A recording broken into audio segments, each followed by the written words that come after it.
भारत के अंदर लोकसभा में जो बहस हुई ऑपरेशन सिंदूर में, उसमें कौन जीता? भारतीय ऑपोजिशन जीती, भारतीय हुकूमत जीती।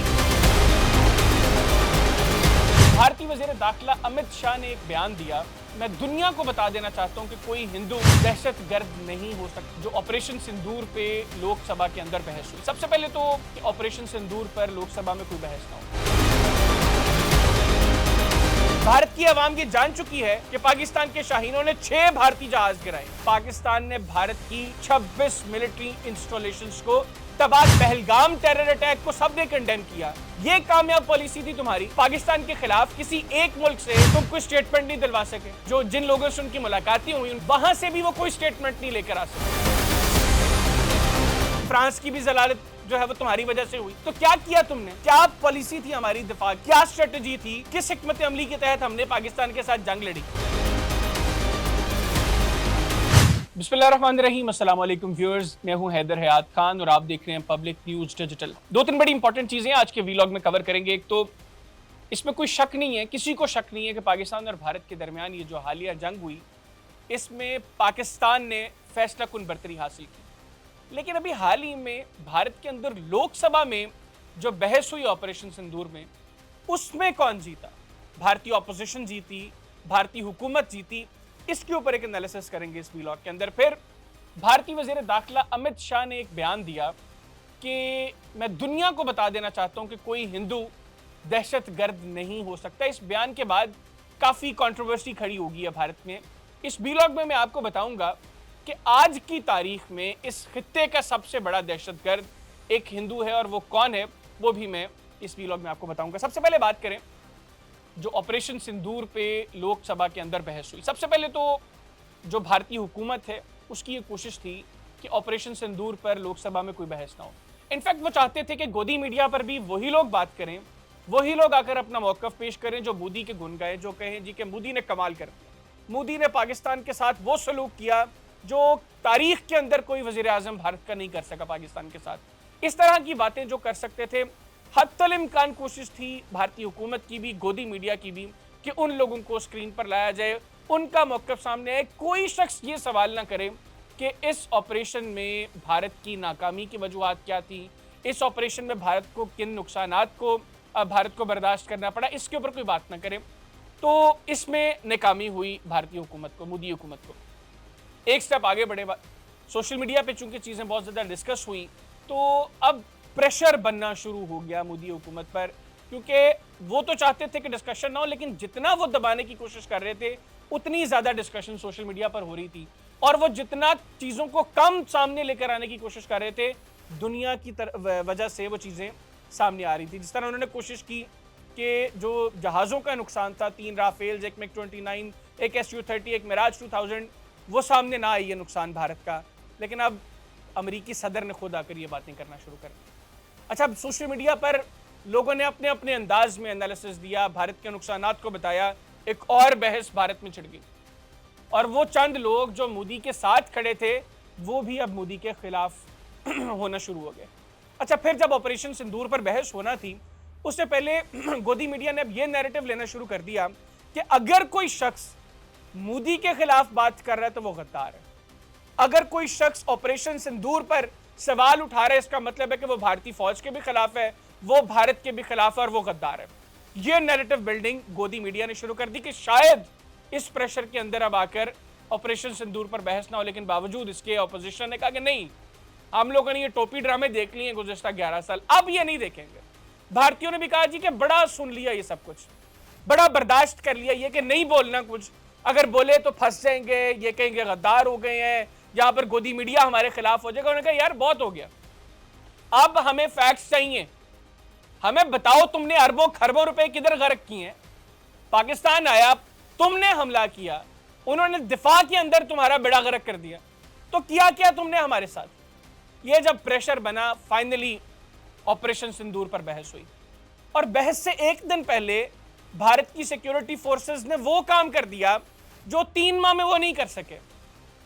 टाइमिंग देखिए आप, ऑपरेशन महादेव, जिसमें बकौल उनके जो पहलगाम का वाकया था, उसमें जिन लोगों ने 26 लोगों को मारा, उन तीनों को एलिमिनेट किया गया। कब? ऑपरेशन सिंदूर पर लोकसभा में बहस से एक दिन पहले।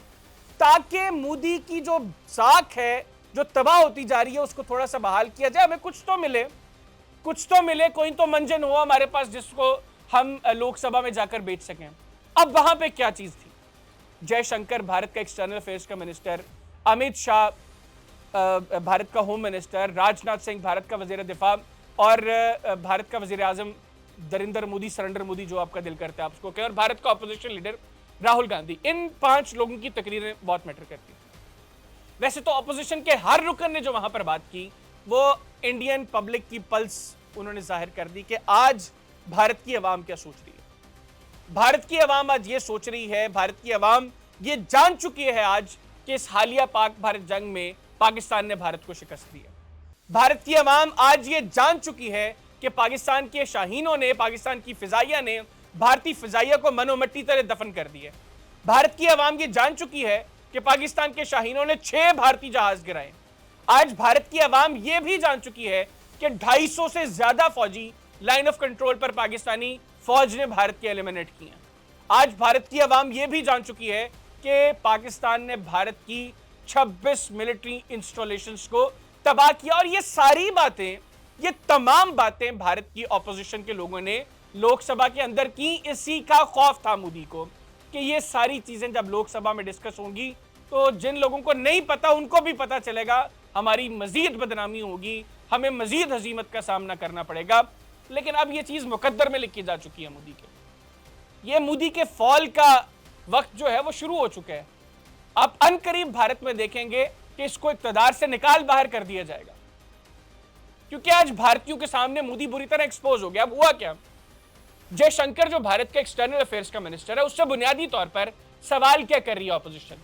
वो पूछ रही है कि तुम कह रहे हो कि 11 साल में हमारी फॉरेन पॉलिसी की वजह से आज भारत विश्व मित्र है, हर मुल्क दुनिया का भारत का दोस्त है, लेकिन आलम तो यह है कि पाकिस्तान के खिलाफ भारत के कहने पर किसी एक मुल्क ने बात नहीं की। पहलगाम टेरर अटैक को सबने कंडेम किया, लेकिन वो कौन सा एक मुल्क है इजराइल के अलावा जिसने पाकिस्तान का नाम लेकर बात की? और तुम कह रहे हो कि 11 साल में भारत की फॉरेन पॉलिसी बड़ी कामयाब थी। ये कामयाब पॉलिसी थी तुम्हारी कि पाकिस्तान के खिलाफ किसी एक मुल्क से तुम कोई स्टेटमेंट नहीं दिलवा सके। 59 लोगों का ग्रुप इन्होंने भेजा, 7 ग्रुप्स गए दुनिया के मुख्तलिफ ममालिक में, लिटरली भीख मांगी, गिड़गड़ाए, पैर पकड़े वहां पे ममालिक के जो जिन लोगों से उनकी मुलाकातें हुई उन डेलीगेशंस की, वहां से भी वो कोई स्टेटमेंट नहीं लेकर आ सके। सब ममालिक ने कहा ठीक है हम पहलगाम को कंडेम करते हैं, लेकिन कितना बोलोगे तुम पाकिस्तान के खिलाफ? कोई एविडेंसेस दो, सबूत दो, तुम्हारे कहने पे क्यों हम पाकिस्तान के खिलाफ बात करें? किसी मुल्क से वो कोई स्टेटमेंट नहीं लेकर आ सके। तो ये सवाल हुए, ऑपोजिशन ने पूछा, लेकिन जयशंकर ने कोई जवाब नहीं दिया। वो इधर भागा, वो उधर भागा, मुद्दे पे नहीं आया, इन चीजों का जवाब नहीं दिया। भाई ऑपरेशन सिंदूर पर, पाकिस्तान भारत जंग पर, भारत की फॉरेन पॉलिसी के ऊपर बात हो रही है, इसका जवाब दो ना। वो भागा तो 1971 पे पहुंच गया, 65 पे पहुंच गया, माजी क्यों लेके आ रहे हो? आज की बात करो। कोई जवाब नहीं दिया। आगे चले, अमित शाह भारत का होम मिनिस्टर, वजीर दाखिला, उससे बुनियादी तौर पर ऑपोजिशन ये जानना चाह रही थी कि पहलगाम का वाकया ये एक सिक्योरिटी फेलियर है, सिक्योरिटी लैप्स है, और बीइंग होम मिनिस्टर ये तुम्हारी जिम्मेदारी है। जवाब दो, ये कैसे सिक्योरिटी लैप्स हुआ इतना बड़ा? जवाब दो कि क्यों तुमने पहलगाम के वाकये से चंद रोज कबल वहां पे जो सिक्योरिटी लेयर्स थी कुछ सीआरपीएफ की, उनको रिमूव करवाया। लेकिन अमित शाह साहब इसके ऊपर क्यों जवाब दें? इसके ऊपर जवाब दिया तो एक्सपोज हो जाएंगे ना कि ये पहलगाम का फॉल्स फ्लैग ऑपरेशन भारत में वजारत उज़्मा के दफ्तर में बैठकर अमित शाह, नरेंद्र मोदी, अजीत डोभाल और राजनाथ सिंह की प्लानिंग के बाद हुआ था। तो इस सवाल का जवाब नहीं दिया अमित शाह ने कि ये फॉल्स फ्लैग ऑपरेशन जब तुमने किया, ये सिक्योरिटी लैप्स क्यों हुआ, कौन रिस्पॉन्सिबल है? कहां सोए हुए थी तुम्हारी फोर्सेस कि बकौल तुम्हारे पाकिस्तान से लोग आए और वो कई 100 किलोमीटर अंदर आके ये कार्रवाई करके चले गए? तुमने 8 लाख की फौज वहां पर रखी हुई है, वो किस मकसद के लिए रखी हुई है?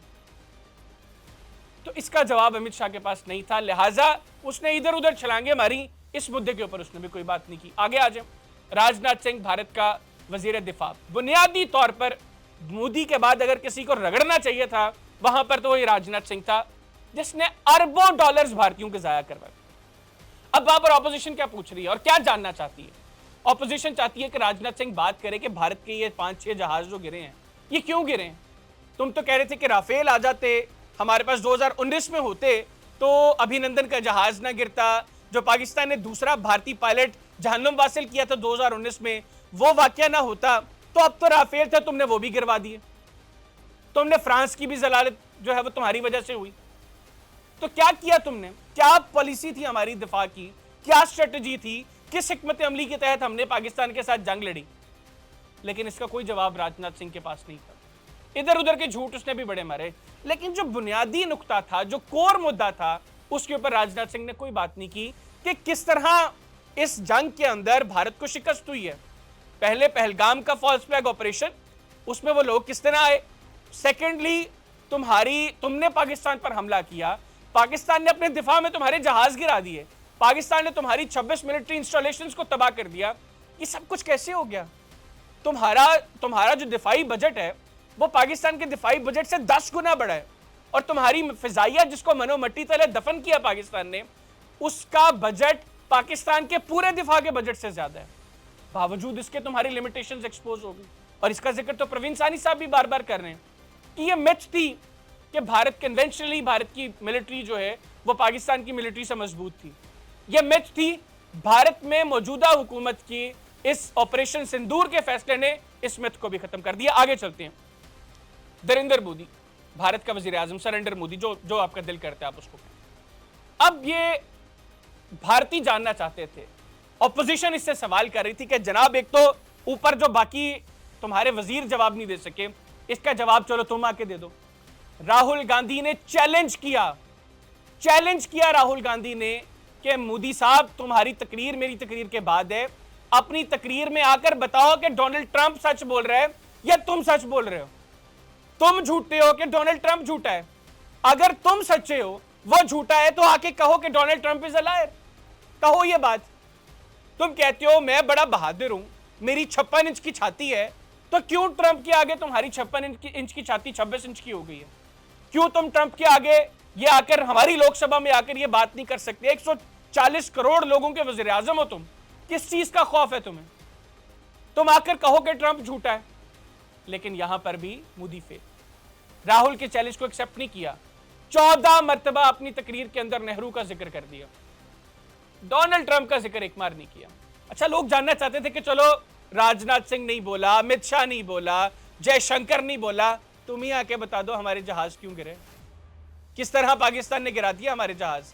किस तरह हमारी 26 मिलिट्री इंस्टॉलेशंस को तबाह कर दिया? क्यों हमारी लिमिटेशंस दिफा की एक्सपोज हो गई दुनिया के सामने, पाकिस्तान के सामने? कोई जवाब नहीं।